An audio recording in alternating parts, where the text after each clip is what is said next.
and away you go. Hi, Thomas. How are you? I am fine.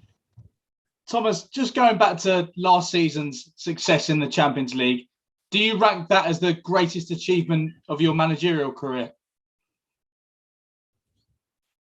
If I have to backfire quick, I would say yes. But in general, I find it pretty hard to rate your achievements because who wants to be the judge and who wants to say who wants to know? I mean, I tried, and together with my staff and my team to be the very best I can and to put the best out of my teams.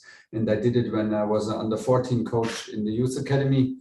And I do it now. So yeah, to the outside and speaking about trophies and speaking about that, yeah, it's obviously the biggest title that I won so far. It was a huge night and a big experience. But honestly, feels like it's a long time ago, and I think it's necessary that it feels like this. We're all focused for tomorrow. Tomorrow is the most important game in Champions League campaign because it's the only one that we play, and it's the first one in group stage, and that's what we're up to. Nick Puel. Hi, Thomas. Can you just give us a quick injury update on Kante and Pulisic, please? And just I saw Romelu after his goals at the weekend saying how he'd been dreaming about scoring at Stamford Bridge since he was 11 years old. I mean, that's a really powerful thing, isn't it, for him and you guys to be able to harness? And can you just kind of explain a little bit about, I guess, what that means to him and how that's helpful for you? Well, maybe it's better you ask him in person, but I think you can even just estimate when you hear what he says, that he dreamed about it since he was a little boy, and then now he has the opportunity to come back as the number 9 and the go-to guy up front and to be the guy to help the team with goals. This is what he's up to. He's not shy of speaking it out loud. That's why he's our number 9. That's why we are lucky, very happy that we can be part of this experience and share the experience with him, because he's a lovely guy, nice guy, and a tough competitor.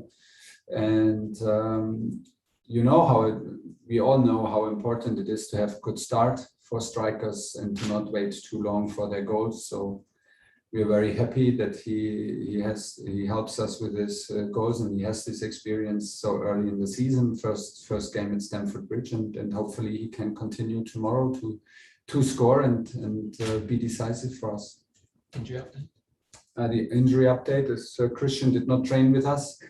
He is in that, we said before, after national break, in that period of 10 times where we want to bring him, 10 days where we want to bring him back to the pitch. So he's still in treatment and individual training.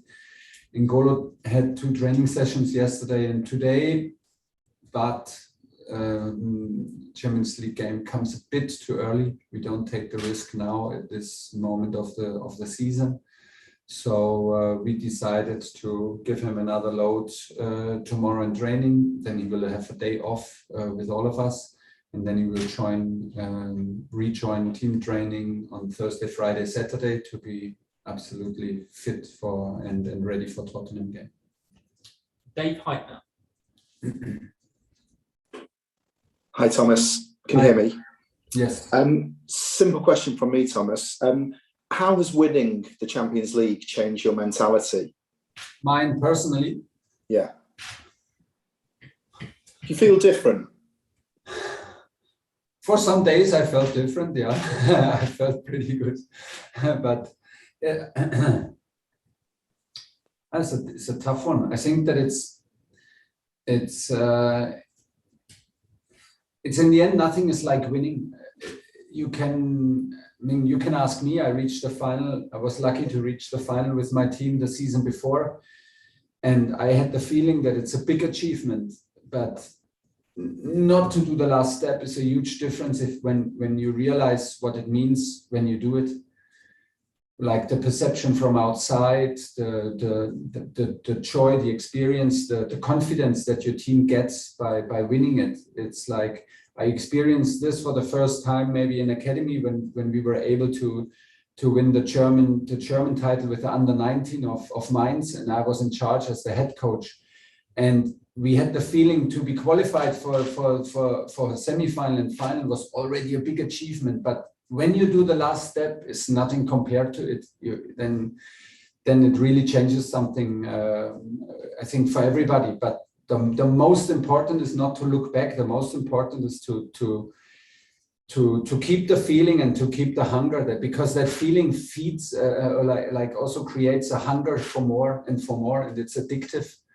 And in general, is about winning. This game is about winning, because winning changes your feeling, your atmosphere here within the building, your work atmosphere. It changes it completely, and it gives you natural confidence. But at the same time, it is absolutely necessary to forget it and to start from scratch, to show this hunger and mentality again. And this is what I feel and what I demand from myself and from everybody else around, that we don't change in terms of hunger. We will have this experience together forever, and we can create a bond out of it, and we can create confidence out of it. But it is about looking up front in sports and taking up challenges which are coming. And this is the next step is tomorrow. Nizar Kinsella. Hi, Thomas. I wanted to ask you, you've got a 12-man bench for tomorrow, so it'll probably mean you'll call people like Loftus-Cheek, Malang Sarr, Barkley for the first time. What's your message for these players? Why did you register them for the Premier League and Champions League? And are they in a spot where they need to get ready for these games, or do you think it's realistically difficult for them to play? No, listen, it's very easy. If you get registered, it's your duty to be ready. When you dress up in this dressing room and when you come here to Chelsea every day, then it's your duty to be ready. This is the baseline for everything. You need to be ready. When you step into this building and you step on the training pitch, you have to be ready, and you have to be ready once you are on the list. You have to be ready every day to train and every day to play. This is the baseline for everything. Nobody gets a gift here. Malang is in the squad tomorrow. Ruben is in the squad. He was already in the squad in Liverpool, and I think even in Arsenal, I don't know, in Liverpool and against Villa. Ross Barkley was in the squad against Aston Villa. We have a tight group. It's a small group. It's a high quality group. So they did now a first step. Whatever reason, they did not find other clubs. They did not accept other clubs. Whatever it is, it doesn't matter. Now they deserve to do the next step and be part of this group. And once you're part of this group, you have to match the high expectations which we have to ourselves.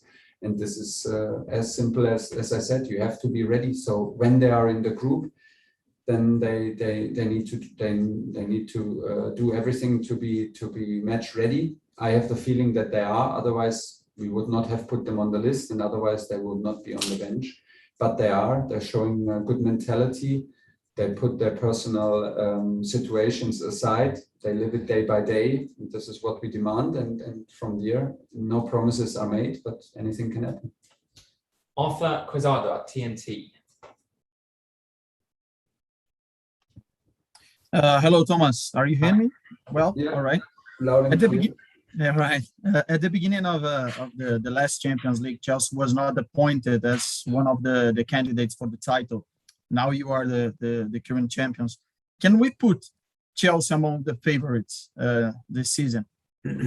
You can do what you want. It will not change our approach. We came a bit out of the shadow, like you said. Maybe before nobody would have thought that we will be the winners of this competition in the end. But believe it or not, I think there are so many teams who can win it. You need a bit of luck, you need a momentum, you need a good group, but there are so many teams out there who have a good group, a strong club, and good players and good coaches. So this competition is a very open competition.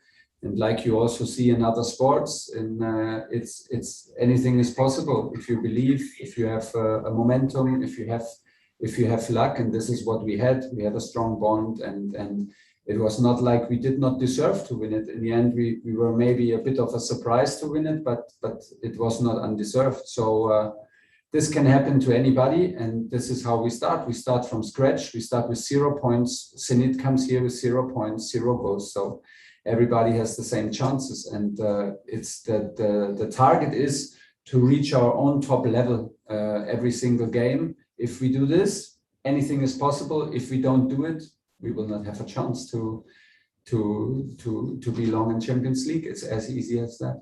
Okay, last two for Thomas, Matt Law and Andy Dillon to finish. Matt. Hi, Thomas. Hi.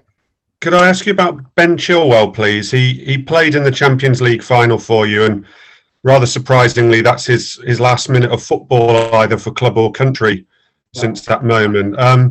I just wondered whether you'd spoke to him about his situation at the moment, how you see him, and also the England situation, because he didn't play a single minute in the Euros and he was dropped from the squad. Do you think that's been difficult for him? Yes, that has absolutely been difficult for him, and I think it's pretty normal. He came from like you said, from a Champions League win and from a 90 minutes and a strong performance, and had a good end of the season in general, and played a lot of minutes for us in many important, crucial games on high level. Then it was individually for him, personal, a tough Euros, because there were chances, I think, where he thought that he could have played. He did not. So personally, I think it was and I know that it was a tough one, because you feel he did everything to push the team. You feel as part of the team, but you don't feel it really if you don't sweat it out sometimes on the pitch, and if you never wear the shirt, and if you're never really involved. It is a strange feeling. And then, of course, it was necessary. So to keep also training for 4 or 5 weeks continuously, and then he had a personal break. It was hard for him to totally relax and to get this disappointment, his personal disappointment, which he did never put out on the team, but his personal one, individual one, like off the shoulders. And yeah, when he arrived here, I felt him a bit mentally tired.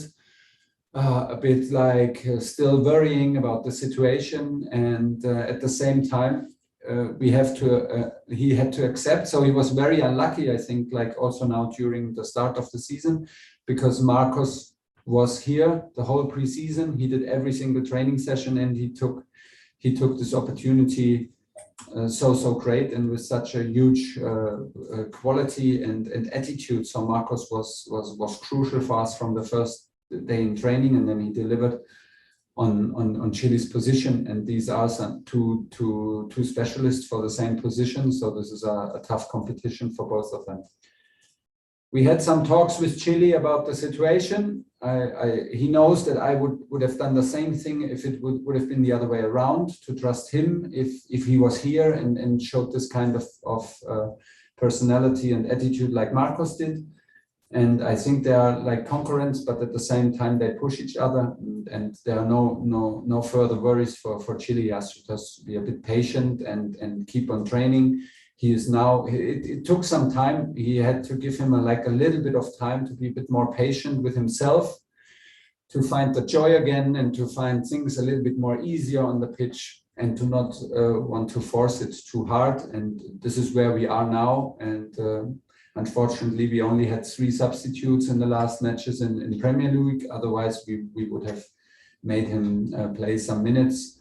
But he's in the race now. Situation has changed for him. He's in a good shape. He's in a good mental shape, attitude, and in a good shape on the pitch. So can play any minute. Last question, Andy Dillon. Hi, Thomas. How are you? Hi, good.